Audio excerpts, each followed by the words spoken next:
So எனக்கு தேவையான costumes எல்லாமே நான் வேலவன் ஸ்டோர்ஸில் பர்ச்சேஸ் பண்ணிட்டேன். பியூட்டிஃபுல்லாக காஸ்டியூம்ஸ் எடுக்கணும் அப்படின்னு நினச்சிங்கன்னா கண்டிப்பாக உஸ்மான் ரோட்டில் இருக்க வேலவன் ஸ்டோர்ஸை விசிட் பண்ணுங்கள். ஃபாரின் இன்ஸ்டிடியூஷனல் இன்வெஸ்டர்ஸ் இந்த ஆட்சி மீது நம்பிக்கை இழந்து தன்னுடைய பங்குகளை நட்டத்துக்கு விற்று எல்லா பணத்தையும் வெளிநாடுகளுக்கு சென்று கொண்டிருக்கிறார்கள். இதற்கு என்ன காரணம்? பாஜக ஆட்சியில் முதலீடு செய்தவர்கள் திடீரென்று விற்பதற்கு என்ன காரணம்? இந்த ப்ளூ சிப் ஷேர்னு சொல்லுவாங்க. ஸ்டாக் மார்க்கெட்டில் இரண்டு வகையான பிஸ்னஸ் நடக்குதாங்க. Long term investor, short term investor. நீண்ட நெடிய நாட்களுக்கு முதலீடு செய்து அந்த பங்குகளை வாங்கி வைப்பது, அது லாங் டைம் இன்வெஸ்ட்மெண்ட். அதற்கு அரசாங்கம் சில சலுகைகள் கொடுக்கின்றன, வரி சலுகைகள். ஷார்ட் டைம் இன்வெஸ்டார் ஒரு முதலீட்டில் பங்கு செய்து லாபம் கிடைத்தவுடன், சிறிய லாபம் கிடைத்தவுடன் அதை லாபத்திற்கு விற்று வெளியேறுவது. இது தொடர்ந்து பங்கு சந்தையில் லாங் டர்ம், ஷார்ட் டர்ம் என்று நடந்து கொண்டிருக்கும். பாட் அண்ட் சோல்ட். ஆனால் இப்பொழுது எப்பொழுதும் இந்த வரலாறு காணாத வகையில் ஒரே நாளில் ஏறக்குறைய 7,60,000 கோடி நட்டம் ஏற்பட்டாலும் பரவாயில்லை, நாங்கள் விற்று எங்களுடைய பங்குகளை திருப்பி எடுக்கிறோம் என்று விற்றிருக்கிறார்கள். இதற்கு என்ன காரணம் என்றால், மோடி அரசு மிகப்பெரிய தோல்வியை தழுவப் போகிறது, ஆட்சி மாற்றம் ஏற்பட போகிறது. ஆகவே இவர்களுடைய கொடுத்த வாக்குறுதியில் நம்பிக்கை இல்லாமல் வெளிநாட்டை சார்ந்த முதலீட்டாளர்கள் தன்னுடைய முதலீடுகளை விற்று எடுத்து சென்று விட்டார்கள். இது ஒரு அவநம்பிக்கை ஏற்படுத்தியிருக்கிறது. ஏற்கனவே எலன் மாஸ்க் அவர்கள் முதலீடு செய்வதற்காக திட்டம் தீட்டி ஏற்கனவே கொடுத்த நிகழ்ச்சியை ரத்து செய்துவிட்டு தேர்தலுக்கு பிறகு வருகிறேன் என்று அறிவிப்பு செய்துவிட்டார்.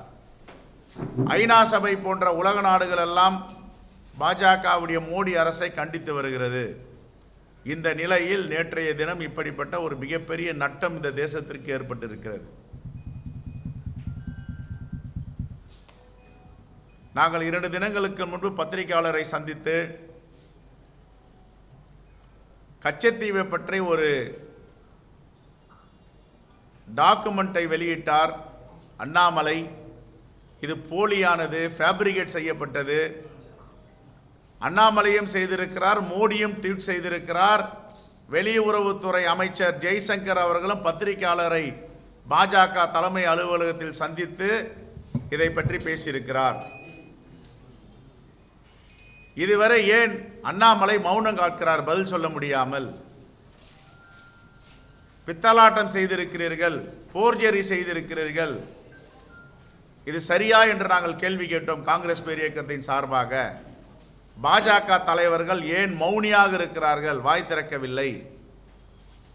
அப்பொழுது அவர்கள் குற்றம் புரிந்திருக்கிறார்கள். தமிழ்நாட்டு மக்களை மட்டுமல்ல, இந்திய தேச மக்களை ஏமாற்றி இருக்கிறார்கள் என்பதுதான பொருள்.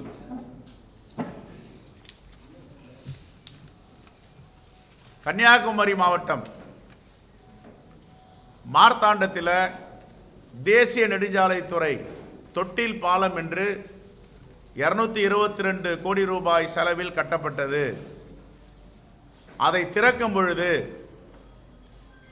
ஒன்றிய அமைச்சரும் இப்பொழுது வேட்பாளராக இருக்கின்ற பொன் ராதாகிருஷ்ணன் அவர்களும் 3 தலைமுறைக்கு இந்த பாலம் உறுதியாக இருக்கும் என்று திறப்பு விழாவில் பேசினார்கள். ஆனால் 2 நாட்களாக அங்கே மக்கள் அந்த பாலத்தை பயன்படுத்த முடியவில்லை. மிகப்பெரிய ஓட்டையும் விரிசலும் விட்டு இருக்கிறது, பழுதடைந்து இருக்கிறது. இதை எங்களுடைய சட்டமன்ற உறுப்பினரும் பாராளுமன்ற உறுப்பினர்லாம் கன்னியாகுமரியில் கேட்ட பொழுது அவர் அரசியல் செய்கிறார் என்று சொல்லுகிறார் பொன்னார். அரசியல் செய்வது யார்? ஏற்கனவே துவாரகா சாலையில் இவர்கள் ஏற்படுத்திய நட்டம், ஊழல் செய்தது 7287 கோடி ரூபாய் விரயம் செய்திருக்கிறார்கள் என்று சிஏஜி அறிக்கை சொல்லுகிறது. தேசிய நெடுஞ்சாலை துவாரகா சாலைக்கு பிறகு இப்பொழுது மார்த்தாண்டம் பாலம், தொட்டில் பாலம் ஊழலில் அகப்பட்டு கொண்டிருக்கிறார்கள். இதற்கு என்ன பதில் சொல்ல போகிறார்கள்? தொடர்ந்து நீட்டுத் தேர்வை தமிழ்நாடு அரசும் நாங்களும் எதிர்த்து வருகிறோம். தமிழ்நாட்டு மக்கள் எல்லாம் இன்று காலையில் குஜராத்தில் பாஜகவை சார்ந்தவர்கள் 3 பேர் ஆள்மாறாட்டம் செய்து எழுதியதாக கைது செய்யப்பட்டிருக்கிறார்கள். இதற்கெல்லாம் பாஜகவும் பிரதமரும் என்ன பதில் சொல்ல போகிறார்?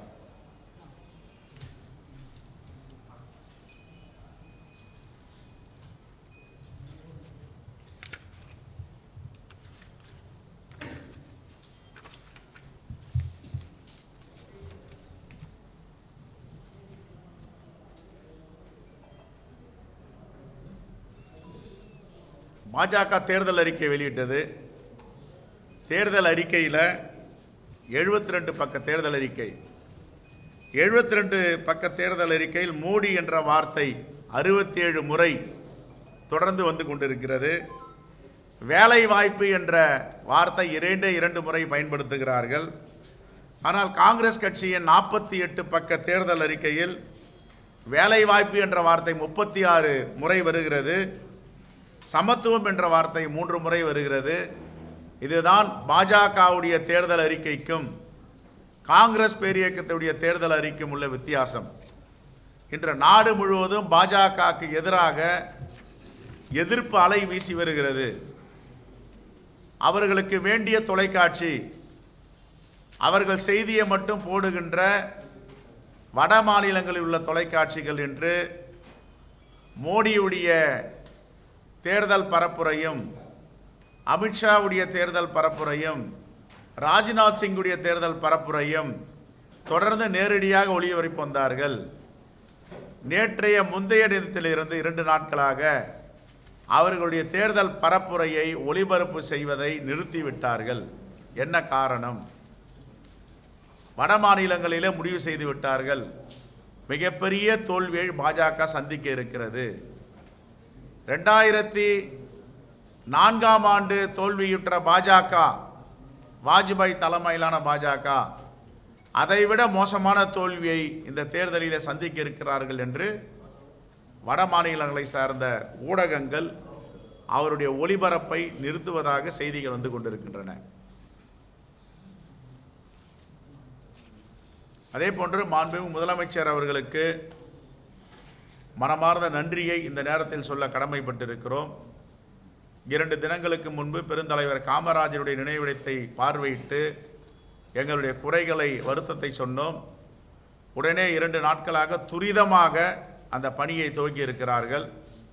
2 நாட்களுக்கு முன்பு கூட பொதுப்பணித்துறை அமைச்சர் அவருடைய அலுவலகத்தில், வீட்டில் 2 முறை அதிகாரிகளை அழைத்து, பொறியாளர்களை அழைத்து எப்படியெல்லாம் அதை மென்மேலும் மெருகேற்ற முடியும், சிறப்பாக பெருந்தலைவர் காமராஜருடைய நினைவகத்தை சீரமைக்க முடியும் என்று கலந்துரையாடி திட்டமிட்டு இப்பொழுது 2 நாட்களாக தீவிரமாக பணியாற்றி கொண்டிருக்கிறார்கள். இன்று பத்திரிகைகள் கூட படங்களும் செய்திகளும் வந்து கொண்டிருக்கின்றன.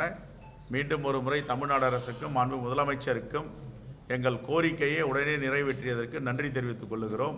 இப்படித்தான் ஒரு முதலமைச்சர் இருக்க வேண்டும். குறை சொல்லுகிறார்கள், குற்றம் சொல்லுகிறார்கள் என்று பார்க்காமல் இந்த கோரிக்கை நியாயமான கோரிக்கை, உடனே நிறைவேற்ற வேண்டும் என்று 24 மணி நேரத்தில் போர்க்கால அடிப்படையில் அந்த பணிகளை துவக்கி இருக்கிறார்கள். ஆகவே காங்கிரஸ் பேரியக்கத்தின் சார்பாக மனமார்ந்த பாராட்டுகளையும் நன்றியும் தெரிவித்துக் கொள்ளுகிறோம்.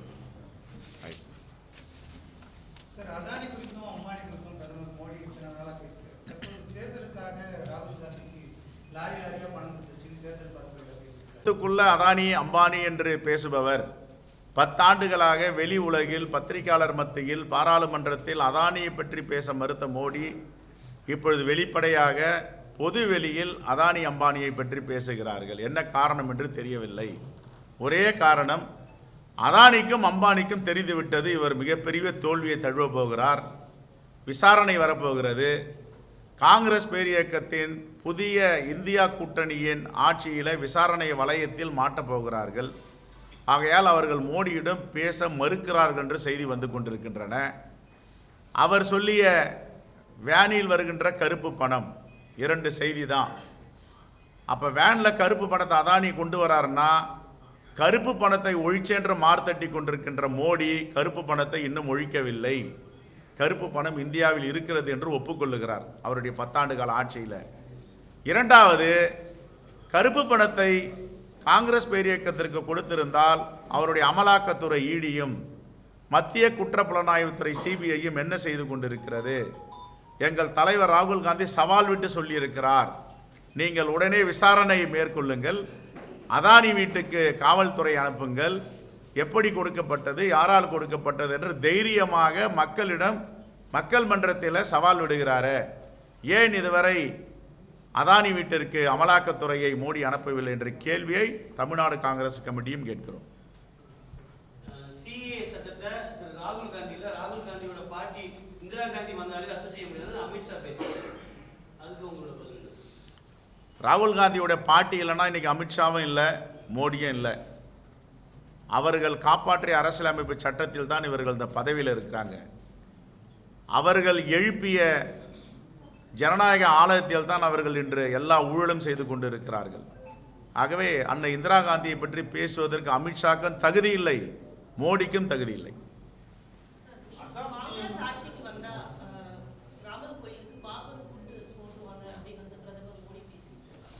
அவர் எல்லாத்தையும் எருமையை பற்றி பேசியிருக்காரு, தாலியை பற்றி பேசியிருக்காரு, சிறுபான்மை மக்களை பற்றி பேசியிருக்கிறாரு, அப்புறம் தலித்துகளை பற்றி பேசியிருக்கிறாரு. அதை பற்றி பேசாதே கிடையாது. ஆனால் ஒன்று மட்டும் சொல்லுகிறேன், இந்த தேசத்தில் ஒரு கட்சி இருக்கிறது என்றால் தேசிய அளவில் எல்லோருக்குமான கட்சி காங்கிரஸ் பேரியக்கம்.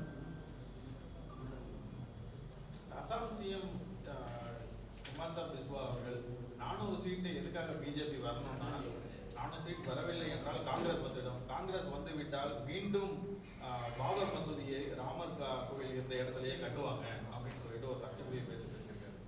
உண்மையே பேசாதவங்க தானங்க பாஜகவை சார்ந்தவங்க, உண்மை தெரியாது. நான் ஒரே ஒரு சொல்கிறேன், நம்முடைய அதுக்கு உதாரணம் நம்ம தமிழ்நாட்டு பாஜக கிளை, அவர் அண்ணாமலை பேசுகிற வெறுப்பு அரசியல், பொய் அரசியல், உண்மை இல்லாத அரசியல், உண்மைக்கு புறம்பான அரசியல். ஒன்று கச்சைத்தீவு விஷயத்தை நாங்கள் 4 நாள் கேட்டு இது வரைக்கும் மறுப்பும் சொல்லலை. அதுக்கு ஏதாவது பத்திரிகையாளர் சந்தித்து சொல்லல, ஒரு குற்றச்சாட்டு வைக்கிறது எதிர்கட்சின்னா ஏன் பத்திரிகையாளர் சந்திக்க மறுக்கிறார்? சொல்ல வேண்டியதுதானே இதில் உண்மை இருக்குன்னு. உண்மை இல்லைன்னா உண்மை இல்லைன்னு சொல்லுங்கள். நாங்கள் சொல்கிறேன்ல கேட்குற கேள்விக்கலாம். அசாம் முதலமைச்சருடைய பார்வை RSS உடைய பார்வை, எங்களுடைய பார்வை தேசிய பார்வை. நாங்கள் ராமரையும் வணங்குவோம், பாபரையும் வணங்குவோம். ரைட். நீட் தேர்வில் தமிழ்நாட்டில் மட்டும் பெரும் கெடுபடி நடத்துகிறாங்க. ஆனால் பீகாரில் ஒரு நாளைக்கு முன்னையே கேள்வி பதில் 2மே ரிலீஸ் ஆகிடுச்சு அப்படின்னு டைம்ஸ் ஆஃப் இந்தியாவில் செய்தி வெளியே இருக்கு. இப்போ வடநாட்டுக்காக சாரமாக இருக்கிறதுக்காக கோச்சிங் சென்டருக்காகவும் தான் இந்த நீட் தேர்வு இல்லை. இன்னைக்கு காலையில் 10 மணிக்கு பாஜகவை சார்ந்த 3 பேரை குஜராத் காவல்துறை கைது செய்திருக்கிறது. என்ன காரணம் என்றால் நீட்டில் ஆள்மாறாட்டம் செய்திருக்கிறார்கள்.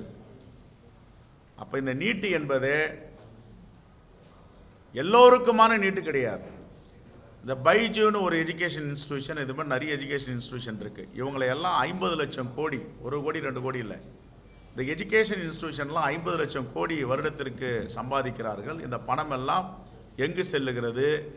பாஜகவை சார்ந்த தலைவர்கள் யார் யார் இந்த கல்வி நிறுவனங்களில் பங்குதாரராக இருக்கிறார்கள் என்ற பட்டியலெல்லாம் இருக்கிறது.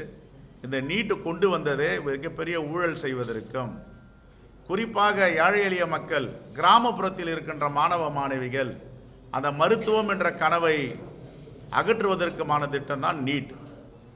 ஆகையால் தான் எங்கள் தலைவர் ராகுல் காந்தி சொன்னார், யூனிஃபார்ம் சிலபஸ், ஒரே மாதிரியான பாடத்திட்டங்கள் எல்லா மாநிலங்களும் வந்த பிறகுதான் அந்தந்த மாநிலங்கள் இதை சிந்திக்க முடியும். தேவை என்றால் வைத்துக் கொள்ளலாம், தேவையில்லை என்றால் அதை விட்டுவிடலாம். இதுதான் ஜனநாயகம். திணிக்கக்கூடாது ஒரு மாநில அரசு மேலே. ஆகவே நீட் என்பது பாஜக கொண்டு வந்திருக்கின்ற மாணவ மாணவிகளின் கனவுகளை அழிப்பதற்கான திட்டம் தான் நீட். இப்போ நீட்டு படிக்காமல் வந்த உலக புகழ்பெற்ற மருத்துவர்லாம் தமிழ்நாட்டில் இல்லையா? எவ்வளோ மருத்துவர்கள் இருக்காங்க. ஓகே.